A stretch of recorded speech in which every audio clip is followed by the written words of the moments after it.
At ito nga yung isa sa mga exciting moments ng paglilibot namin sa Jerusalem, yung pag-akyat namin sa peak ng Mount of Olives at ang pagbaba.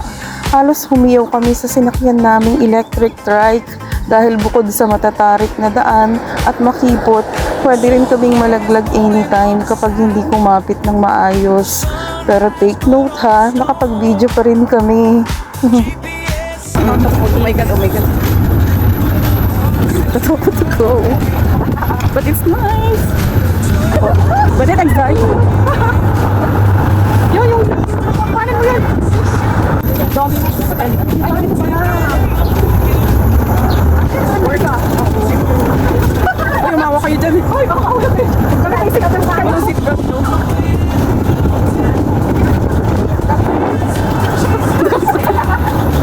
Oh my god. Mahulog ka. Mahulog kayo, ha? Walang, sabi ng driver, bala kayo dyan, malalaki na kayo. Ano yung ginagawa niya? Oh my god, oh my god. Please na, experience natin itong golf car ba? Yung kipot ng dali, so ano na yun yung adventure. Ano tawag dito sa papunta dito? Dito! O, dito kayo nagsisiradya kayo sa likod. Ano tong mga tungtong na yun? Uy, pwede pang bumaba tayo dito. Natatakot ako. Pero nagbibideo ko. Oh my God! Tanggal.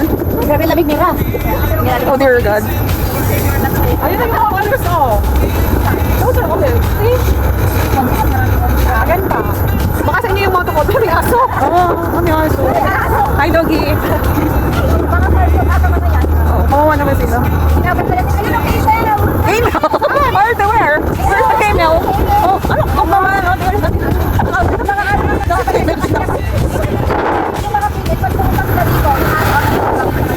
Ah.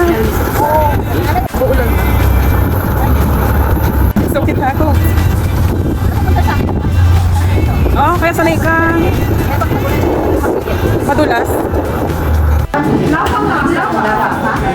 Lapang. Lapang.